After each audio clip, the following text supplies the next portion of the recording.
Xo'p, O'zbekistonda nima gaplar? Bu Alixan Aba va Mohiya 20 akkauntlari bo'lib, birdaniga 3 ta sanoatda dunyoni lol qoldirayotgan Elon Muskga ham asta-sekin o'rinbosarlar chiqmoqda. AI instruktorlar hatto vazir bo'la boshlashdi. Alabbay, Jasmina deysizmi? Muzaffarmi?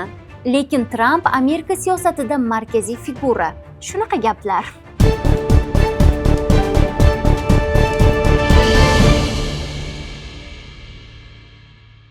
...2025-yil O'zbekiston tarixida ilk bor jahon chempionatiga chiqdik. Butun dunyoda IELTS imtihonlari qog'ozdan voz kechib, global trend elektron formatga o'tdi. O'zbek gapxonasi, Instagramda kutilmagan yo'q bo'lib qolganlar yoki mashhur bo'lib ketganlar. Putinning ilon yilidan Zohran Mamdanining ot yiliga o'tyapmiz. Assalomu alaykum. O'zbek mediasiga yangi qadam bo'lib kirayotgan Qisqa News'ning yangi yil tahliliga xush kelibsiz. 2025-yil ilon yili odatda sirli fikrlovchi, qattiqqo'l va sezgir odamlar yili bo'ldi. Bu turga Rus prezidenti Vladimir Putin ham kiradi. Klassik rahbar negadir bu yil Tramp tomoshalari yo'q, Xitoy soliqlari mojarolari fonida hech qanday shov-shuv ko'tarmadi. Balki shu yo'l bilan Ukraina masalasidan ommani chalg'itmoqchi. Ammo Putindagi qattiqqo'llik xarakteri bu yil migratsiya masalasiga qaratilgandek go'yo. Kelayotgan 2026-yil esa yangiliklar va ozodlikni sevuvchi otlar yili. Xuddi Nyu-Yorkning zukko hokimi Zohran Mamdani kabi. Yangi lider ham ot yilida tug'ilgan va undagi ishtiyoq hamda sun'iy intellekt startaplari sabab uni Elon Musk yoki AI asoschisi Sam Altmanga qiyoslashadi. Birdaniga 3 ta sanoatda dunyoni lol qoldirayotgan Elon Muskga ham asta-sekin o'rinbosarlar chiqmoqda. Masalan, kosmosda josuslik, AI bilan inson tanasini birlashtirish va yoki elektromobillar inqilobini boshlab bergan qahramon endi Sam Altman ismli shovvoz oldida ikkinchi o'ringa tushib qoldi. Chunki Sam Altman 2025-yilda butun dunyoni kasbiy va ongiy boshqarishga o'tgan g'oya AI ni yaratdi va ommalashtirdi. Bugun kundalik hayotimizdagi yon cho'ntak do'stimiz endi ChatGPT. Telefonimiz emas, militsiya va korrupsiyadan tortib tibbiyot va ta'limga kirib borgan AI instruktorlar hatto vazir bo'la boshlashdi. Endi yigitlar yoki qizlar o'z sevgilisini sun'iy intellekt bilan yaratishyapti va ba'zida ular bilan oila ham qurishyapti. Shunaqa gaplar. Sun'iy intellektdan keyingi ikkinchi shov-shuv bu albatta prezidentlikka qaytgan Trampning birinchi yili. Yaxshi yoki yomon fikrlarni farqi yo'q. Lekin Tramp Amerika siyosatida markaziy figura. Uning bir yil ichida chiqargan qarorlari bozorlardan tortib migratsiyagacha ta'sir ko'rsatmoqda. Xo'sh, tomosha shu bilan tugaydimi? Aslo yo'q.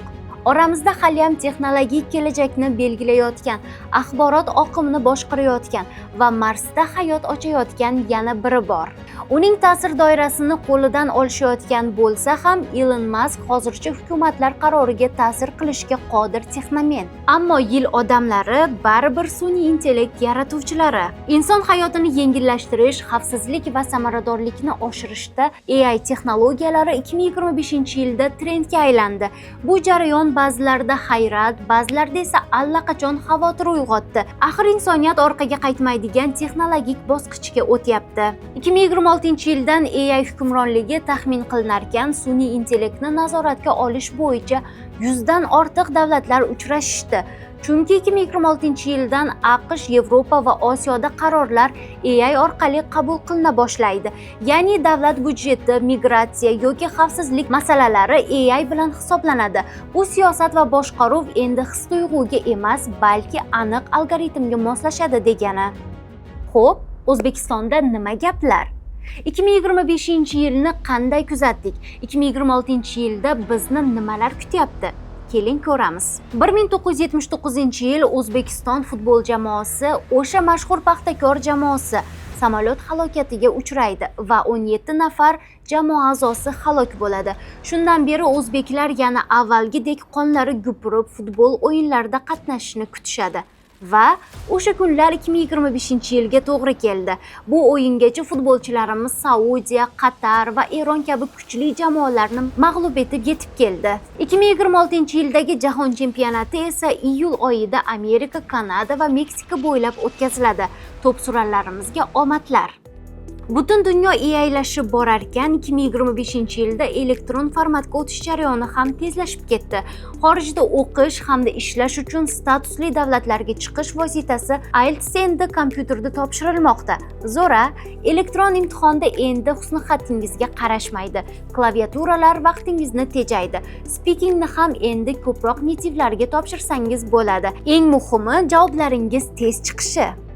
Ilm bir yon, futbol bir yon. Yana bu yoqda o'zbek gapxonasi. Instagram tinmaydi. Bizni kun bo'yi hech qo'ymaydi. Hali unisi yerga tegadi, hali bunisi ajrashadi. Yana boshqasi sudga beradi. Undan boshqasi manipulyatsiya qiladi. G'irt show biznes. O'zi foydali kontentlar qiladiganlar ham bormi, hay? Alabbay, Jasmina deysizmi? Muzaffarmi? Obunachisi 5 milliondan ortib ketgan Jasmin Trans hozirda narkotiklarga aralashish jinoyati bilan qamoqxonada. Haqiqiy gapxonaga aylangan fuqarolar murojaatlariga to'lib toshgan hisob endi yuritilmayapti. Oxirgi paytlarda Jasmin akkaunti juda ko'pchilik uchun haqiqatlarni aytib tashlovchi, muammolarni yechib beruvchi vositachiga aylangandi go'yo. Ammo kunlardan bir kun keldiki, xo'p, Jasmina yo'q. Aslida nima bo'lgani, o'zi Jasmina aytadigan gaplari to'g'rimidi yoki shunchaki hayp uchun ishlarmidi? Noma'lum. Balki uni o'zi gapirib chiqqan dushmanlaridan biri oyog'idan chalgandir degan mishmishlar ham yo'q emas. Shu o'rinda bu yil Instagramda haqiqiy ishlab ko'tarilgan proyektlar ham bo'ldi. Bu Alixan Aba va Mohya 20 akkauntlari bo'lib, qisqa vaqt ichida tez kattalashgan va ko'p tomosha qilingan kontentlarni yaratishdi. Prosmotrlari milliondan oshish bo'yicha rekordda ketayotgan Alixan akkaunti ko'pincha Instagramda so'zsiz emotsional trendlar yaratadi. Ha, u trendni takrorlamaydi, balki yaratadi. Masalan, uning lentasida oddiy qishloq yigitining shahardagi boy qiz bilan sevishishi normal holat ekanligi, bolalar va ayollar bilan bog'liq ta'sirli videolari trend yaratgan. Ijodkor sevgi mavzusiga zamonaviy yondashadi va har doim harakatda bo'lgan yutadi.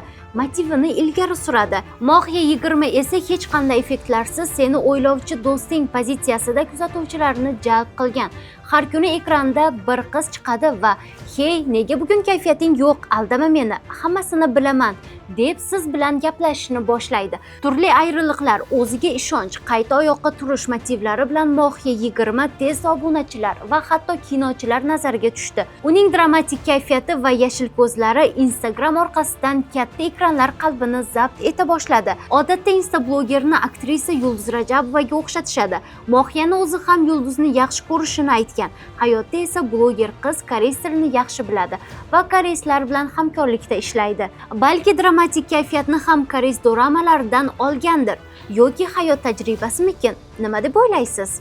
Ha, 2025-yil ham tugab bormoqda. Agar uni siz bitta gap bilan sharhlaydigan bo'lsangiz, dil so'zlaringizni qanday saqlab qo'yardingiz yoki qanday tilaklar, orzular qilardingiz? Izohlarga albatta yozib qoldiring. Biz uni albatta o'qiymiz. Yangi yilingiz bilan. Xayr. Bo'ldim. Tugadi.